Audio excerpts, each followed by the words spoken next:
Hello and welcome back to A Method to the Madness. I'm Patrick. And I'm Mitchie. And yeah.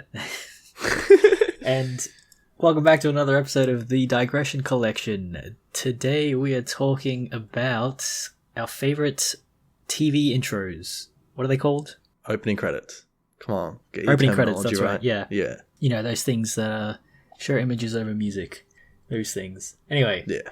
TV has gotten so good in the last decade, and some of these intros, man, they're like just so symbolically rich in like preparing you for the show that you're about to watch, you know.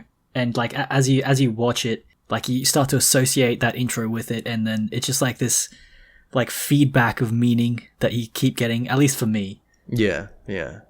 They're always so memorable, you know. Yeah, little bits from them you'll never forget. They'll always be associated with that TV show. So one of my favorites is the Game of Thrones opening. Fair enough. Well, we talked about this in our favorite scores, but yeah, man, it's so good. Like, it really, as I said in the other one, it conveys that scale. It conveys the scale and like the epicness of the plot and all the different storylines and stuff. And of course, obviously, that's like visually displayed as, you know, it's scouring over like a map. And yeah, I love how everything's like kind of papercraft and everything's building right as you're seeing it. And, you know, obviously it sort of reflects that quality of Game of Thrones about, like, you know, political, like, warfare, you know, like, planning shit out, this constant battle for, like, land and stuff.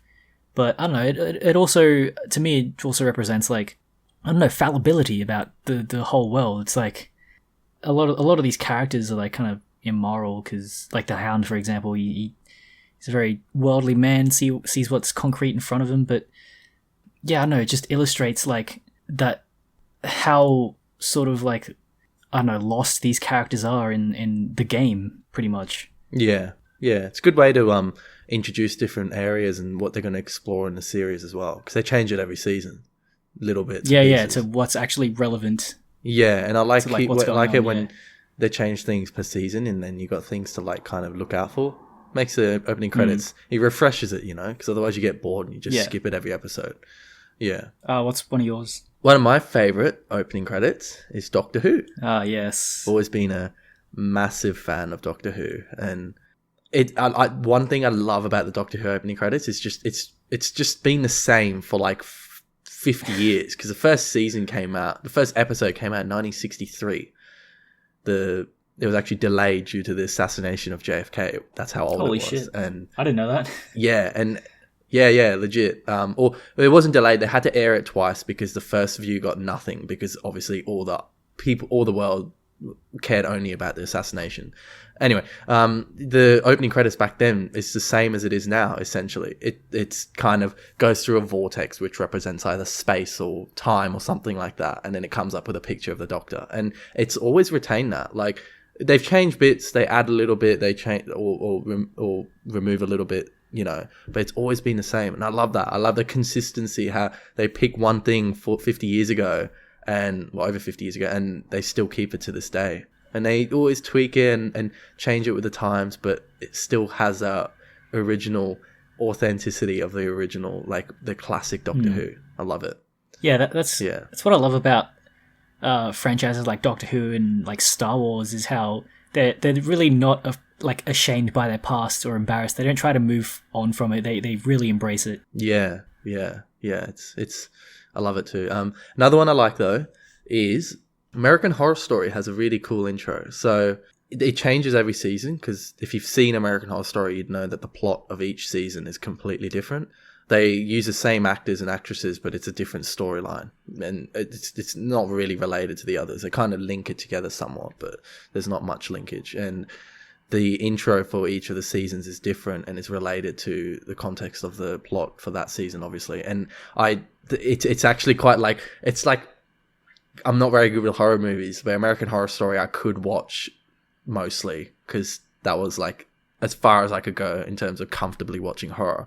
But the intro always shit scared me, because it was just lots of weird shit, like weird creatures and stuff, and that jarring kind of music that keeps changing in volume, so you feel like you're going to get a jump scare soon kind of thing. But it's a really solid intro. I love it. Of what season? What season? My favorite, probably It's probably season 1 or season 2. Season 2 isn't based in an asylum, and that was particularly creepy, as asylums always usually go. Yeah. Yeah, interesting. Got another?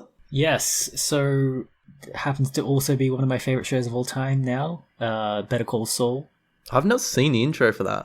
I thought you said you'd seen the first season.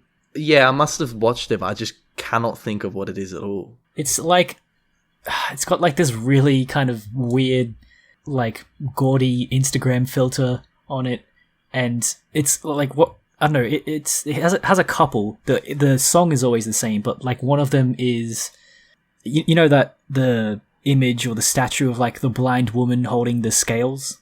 Yeah. Yeah, and it's it's supposed to be like symbolic of like justice. Justice is blind, and it's like someone using one of the scales as like a cigarette ashtray. Yeah, and like I don't know. Another one is like Saul's business card in like a urinal, and like someone's pissing on it, and it's like this weird sort of like mesh of these things that seem super important, like the law, and these like kind of like I don't know, grimy fucking qualities combined with it, and it's such a good reflection of like the tone of the show. Yeah. And also the intro music is really sick. I recently learned it on guitar. So, yeah, I think I remember the intro. I quite like that song. Yeah. Another one I like is Man in the High Castle. That's got a good intro. It's kind of have you seen that before? I've seen the first episode. Yeah, and you didn't like it, did you? Not really. I don't have much context of what was happening. Yeah, I mean it's definitely not like great TV, but it's kind of really entertaining. And if you like that kind of history, then it's kind of cool. But the intro is really cool. It's like it's got a song from The Sound of Music, Edelweiss, which is like a flower you find on the Alps, and basically it's sung in The Sound of Music, and it symbolizes you serving your country. And what that one of the characters does, he sings it on a guitar, and basically they remake the song but make it a little bit more orchestral and thematic or cinematic, I guess, for this. But they've used that song, and it's really aptly kind of suits the whole context of the season or the whole plot, which is about the Nazis and the Japanese winning World War II, and about the whole idea of serving country, because The Sound of Music was set in World War II in Austria, and it has very similar connotations to that. It's quite interesting. Plus the backdrop of all the shit in the opening credits was just great. Like kind of like these kind of caricatured black and white drawings of different aspects of Nazi occupied America, which was really eerie with this song playing over it. It's a great intro. Yeah, interesting. Another one of my favorites is Daredevil, the Netflix series. Oh yeah. It's got like, it's, I don't know, it's like this really kind of like solemn music combined with like blood dripping down to form like iconic structures in New York City, because the film is very heavily centered around New York City. It's a very like important theme for both of the characters. By that I mean the hero and the villain, and I don't know. It's a really cool aesthetic combined with really cool music, and just everything about that show is wild, considering it's like connected to the MCU, but it's so artistically done. Yeah, okay. Never watched it. Yeah. Oh, it's so worth it. What's another one of yours? Well, one more, I reckon. What we both agree on, Westworld. Yeah, that was going to be my next one too. Yeah. Westworld's great. I love it. Of course, great score, Ramin Djawadi's mad intro, and I don't know, it's a really like meaningful intro. Like it's very metaphorical. Like you're looking for meaning in it. You're like, what does this mean? What does that mean? And then you think about it, and then you can kind of come to your own conclusion about it, which is what I love. But it's cool. It's really good. Yeah. I think like not only is the music imbued with a lot of meaning, which we could decipher one day, but yeah, as you said, like the visual imagery, it's just so meaningful. Like especially like how the hands playing the piano, they like come off at some point. The piano keeps playing itself. Yeah, that's like super important to the ideas of the show, and like definitely, sweet. I think that wraps that up. Sweet. All right. Thanks for listening. We'll catch you later. See ya.